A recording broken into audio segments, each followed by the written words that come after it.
جب ہمارا کوئی عزیز ہم سے بچھڑ جاتا ہے، قریبی عزیز بچھڑ جاتا ہے، تو ہم شدید ڈپریشن اور اداسی میں چلے جاتے ہیں۔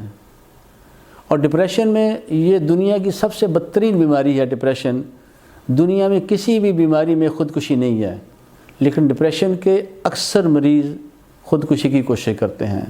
تو لہٰذا اگر آپ کو اداسی ہے، افسردگی ہے، زندگی بے مقصد محسوس ہو رہی ہے، تو میں آپ کو چند چیزیں بتاؤں گا، آپ ان پر عمل کریں تو انشاءاللہ آپ اس سے نکل جائیں گے۔ ڈپریشن کے خاتمے کے لیے سب سے اہم بات یہ ہے کہ آپ اپنے جسم کو متحرک کریں، آپ یعنی ورزش کریں، کوئی کھیل کھیلیں، خاص طور پسندیدہ کھیل کھیلیں، ورزش کریں، جاگنگ کریں، سوئمنگ کریں۔ تو جب بھی آپ کوئی ورزش کرتے ہیں تو ورزش کی وجہ سے انسان کے جسم میں کچھ ایسے کیمیکل نکلتے ہیں جو انسان کو خوشی دیتے ہیں اور پرسکون کرتے ہیں۔ لہٰذا وہ لوگ جو ڈپریشن کا شکار ہیں، اداسی کا شکار ہیں، اگر وہ اپنے ایکٹیویٹی لیول کو بڑھا لیں گے، کسی کھیل میں حصہ لیں گے، ورزش کریں گے، تو ان کے اندر یہ ڈپریشن بہت حد تک ختم ہو جائے گا اور وہ ان کو سکون اور خوشی انشاءاللہ تعالی میسر ہوگی۔ اس کے علاوہ آپ اپنی پسندیدہ سرگرمیوں میں حصہ لیں۔ آپ خاص طور پر وہ سرگرمیاں جو آپ اس حادثے سے پہلے کرتے تھے، مثلاً دوستوں سے ملنا، ٹی وی دیکھنا، کتابیں پڑھنا، گپ شپ لگانا، ہوٹلنگ کرنا۔ تو جب آپ ان سرگرمیوں میں پڑیں گے تو ان کی وجہ سے آپ کی جو اداسی ہے، افسردگی ہے، کم ہو جائے گی اور آپ کو خوشی محسوس ہوگی اور بہت جلد آپ اس ڈپریشن سے، اداسی سے نکل جائیں گے۔ ڈپریشن سے خاتمے کا ایک اور بہت مؤثر طریقہ یہ ہے کہ جو ہی آپ ڈپریس محسوس کریں، آنکھیں بند کر کے اپنے ماضی کے خوشگوار واقعات کو ریکال کریں۔ آپ ان کو ذہن میں لائیے گا اور ظاہر ہے کہ ان کی تصویر بنے گی، اس تصویر کو ذرا بہتر کر لیجیے گا، اس کو بڑا کریں، اس کو رنگین کر لیجیے گا، اس کو روشن کر لیجیے گا، اور پھر آپ محسوس کریں گے کہ آپ کو بہت زیادہ خوشی محسوس ہوگی۔ اور یہ مشق میں نے بتائی ہے، یہ مشق آپ صبح اٹھتے ہی کم از کم کوئی 15-20 منٹ کی مشق کر لیجیے گا۔ تو جب یہ آپ مشق صبح کر لیں گے تو انشاءاللہ آپ کا سارا دن بہت ہی خوشگوار اور اطمینان کے ساتھ گزرے گا۔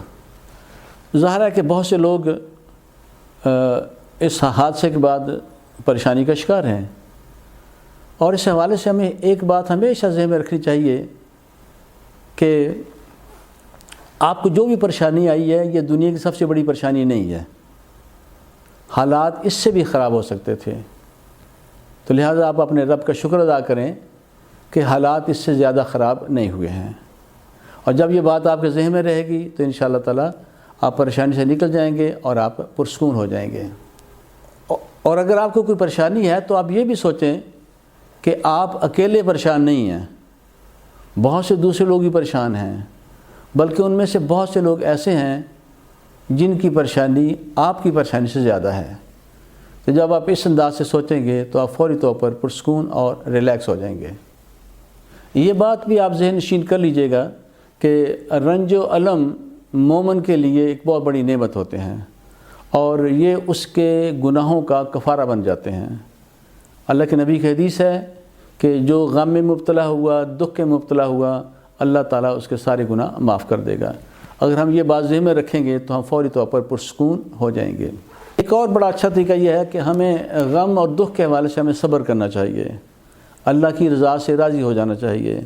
جب بندہ اللہ کی رضا سے راضی ہو جاتا ہے تو اللہ تعالیٰ اس کو بہت سے انعامات دیتا ہے، اور اگر آپ اللہ کی رضا سے راضی ہو کر خود اپنی مرضی صبر کریں گے تو اللہ آپ کو بہت سی نعمتیں دے گا، اور اگر آپ اپنی مرضی صبر نہیں کریں گے تو آپ اللہ کی نعمتوں سے محروم ہو جائیں گے۔ اور ظاہر صبر تو آپ نے کرنا ہی کرنا ہے، وہ مجبوراً کریں یا خوشی کے ساتھ کریں۔ تو اگر آپ خوشی کے ساتھ صبر کریں گے تو اللہ تعالیٰ آپ کو نعمتیں دے گا، اور ورنہ آپ اس سے محروم ہو جائیں گے۔ ناظرین محترم، اب میں کچھ اور باتیں آپ کے ساتھ شیئر کروں گا جو کہ روٹین میں ہمیں آپ لوگوں کو کرنی چاہیے۔ کہ ایک تو یہ ہے کہ اس طرح کے صدموں کے بعد عام طور پر لوگ گھروں میں بند ہو جاتے ہیں، باہر نہیں نکلتے، تنہائی پسند ہو جاتے ہیں، جس سے ان کا ڈپریشن وغیرہ بڑھ جاتا ہے۔ تو لہذا سب سے پہلا کام یہ کریں، گھر سے باہر نکلیں، گھومیں پھریں، دوستوں کے ساتھ نکلیں، گپ شپ لگائیں، اور اس طرح کرنے سے آپ فوری طور پر پرسکون اور ریلیکس رہیں گے۔ ایک اور طریقہ یہ ہے کہ آپ اپنے خیالات کو دوستوں کے ساتھ شیئر کریں، ان کو بتائیں کہ آپ کیسا محسوس کر رہے ہیں، آپ کو کیا دکھ ہے، کیا چیز آپ کو پریشان کر رہی ہے۔ جب آپ ان کو بار بار بتائیں گے تو آپ پرسکون ہو جائیں گے۔ اور بعض اوقات ہوتا ہے کہ کچھ ایسے خیالات ہوتے ہیں جو ہم کسی کو بتا نہیں سکتے، اس کے لیے آپ ایک ڈائری اپنے پاس رکھیں، اور جو ہی آپ وہ خیالات آپ کے ذہن میں آئیں جو آپ کسی کو بتا نہیں سکتے تو ان خیالات کو اس کاپی کے اندر نوٹ کر لیں۔ جب آپ نوٹ کرتے جائیں گے تو آپ فوری طور پر ریلیکس ہونا شروع ہو جائیں گے۔ اس کے علاوہ آپ اپنی روزمرہ کی روٹین جو شاید آپ کی ڈسٹرب ہو گئی ہے اس کو بحال کریں، یعنی اس صدمے سے پہلے جو آپ کرتے تھے وہی کریں۔ صبح جتنے بجے اٹھتے تھے اس وقت اٹھیں، ناشتہ کریں، اور اپنے جو بھی آپ کا کام ہے اس کو کیجیے گا۔ جب آپ کی روٹین بحال ہو جائے گی تو انشاءاللہ تعالیٰ آپ اس صدمے سے باہر آ سکیں گے۔ جیسے میں نے پہلے بھی شیئر کیا ہے کہ آپ کوئی نہ کوئی ورزش ضرور کیجیے گا، ورزش کریں، ایکسرسائز کریں، جاگنگ کریں، اس سے انسان کی ٹینشن میں کمی ہوتی ہے اور انسان کو خوشی ملتی ہے۔ جب یہ آپ ریگولرلی یہ ورزش کریں گے تو آپ پرسکون رہیں گے۔ اب ایک اور طریقہ یہ ہے کہ آپ ان چیزوں کی ایک فہرست بنائیں جن سے آپ لطف اندوز ہوتے ہیں، یا خاص طور پر جن سے آپ اس صدمے سے پہلے لطف اندوز ہوتے تھے، اس لسٹ کو بنائیں اور ہر روز اس لسٹ میں سے چند چیزیں ضرور کیجیے گا، اور اگر ساری کر سکے تو اور اچھی بات ہے۔ یہ چیزیں چونکہ آپ کو خوشی دیتی ہیں، جب آپ اس کو روزانہ کریں گے تو انشاءاللہ تعالیٰ آپ پرسکون ہو جائیں گے، آپ کے اندر خوشی ہوگی اور صدمہ آپ کے ذہن سے نکل جائے گا۔ ہر بندے کی کوئی نہ کوئی ہابی ہوتی ہے، مشغلہ ہوتا ہے، تو اگر آپ کی کوئی ہابی ہے، مشغلہ ہے، تو آپ اس سے فائدہ اٹھائیے گا، اس سے لطف اندوز ہوں۔ اور اگر آپ کا کوئی مشغلہ نہیں ہے، ہابی نہیں ہے، تو آج ہی طے کریں کہ آپ نے کوئی نہ کوئی ہابی اپنانی ہے۔ جب آپ ہابی اپنائیں گے، مشغلہ اپنائیں گے تو آپ پرسکون ہو جائیں گے، ریلیکس ہو جائیں گے۔ دوسری جو سرگرمیاں ہیں، تفریح سرگرمیاں، خوشی کی سرگرمیاں، آپ ان میں حصہ لیں۔ آپ اگر کوئی فنکشن ہے کسی جگہ، فنکشن میں ضرور جائیے گا۔ یہ نہ سوچیے گا کہ میں تو دکھ میں مبتلا، میں وہاں نہیں جاؤں گا، نہیں، جتنے فنکشن ہیں کسی بھی طرح کے ان میں بھرپور حصہ لیجیے گا۔ جو آپ اس میں حصہ لیں گے آپ ہر روز زیادہ سے زیادہ پرسکون ہوتے جائیں گے۔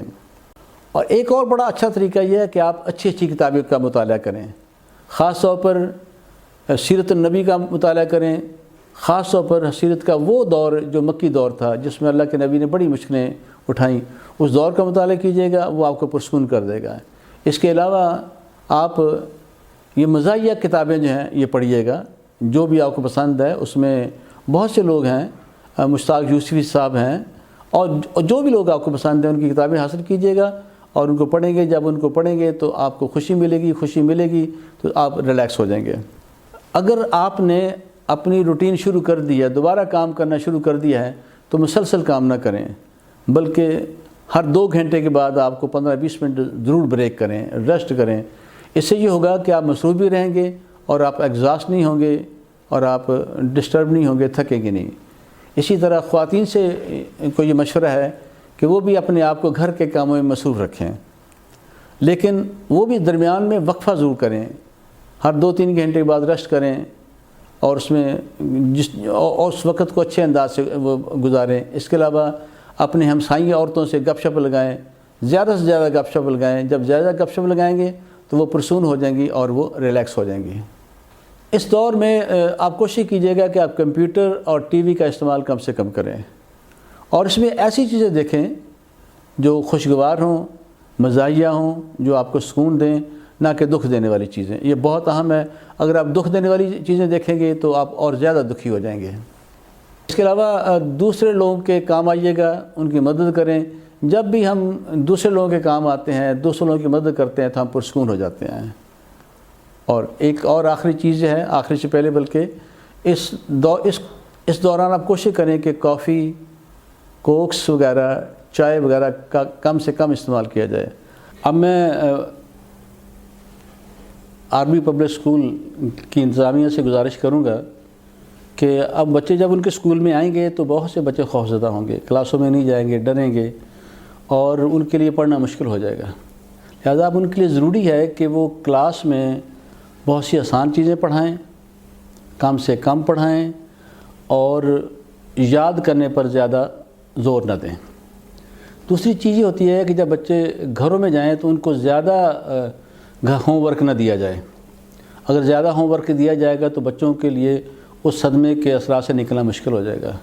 اور اس کے بعد نیکسٹ یہ ہے کہ اسکول میں پڑھائی پر بھی توجہ دی جائے، لیکن پڑھائی سے زیادہ ایکٹیویٹی پر توجہ دی جائے۔ مثال کے طور پر کھیلوں پر زیادہ توجہ دی جائے۔ میرا خیال ہے کہ تقریباً 1 مہینہ انہوں نے ہر روز بچوں کے کھیلوں کے مقابلے ہوں، اسی طرح بزم ادب ہو، اگر ڈرامے ہوں وہ ہونے چاہیے۔ بیسیکلی یہ ہوتا ہے کہ پڑھائی کی نسبت اس طرح کی اگر ایکٹیویٹیز کی جائیں گی تو بچے اس صدمے سے بہت جلد نکل سکیں گے، اور اگر پڑھائی پر زیادہ زور دیا جائے گا تو بہت سے بچے نفسیاتی مریض بن جائیں گے۔ اور آخر میں یہ ہے کہ ایک حدیث ہے، بلکہ قرآن کے الفاظ ہیں کہ اللہ کی یاد سے ہی دلوں کو سکون ملتا ہے، تو اس کے لیے نماز کی طرف توجہ کریں، قرآن بھی ترجمے کے ساتھ پڑھیں، لوگوں کی مدد کریں، تو ان چیزوں پر عمل کرنے سے انشاءاللہ تعالیٰ آپ پرسکون ہو جائیں گے۔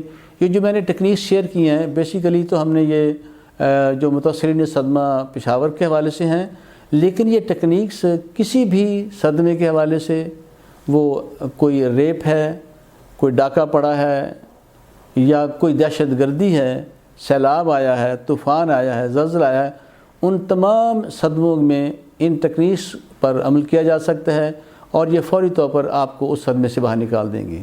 خدا حافظ۔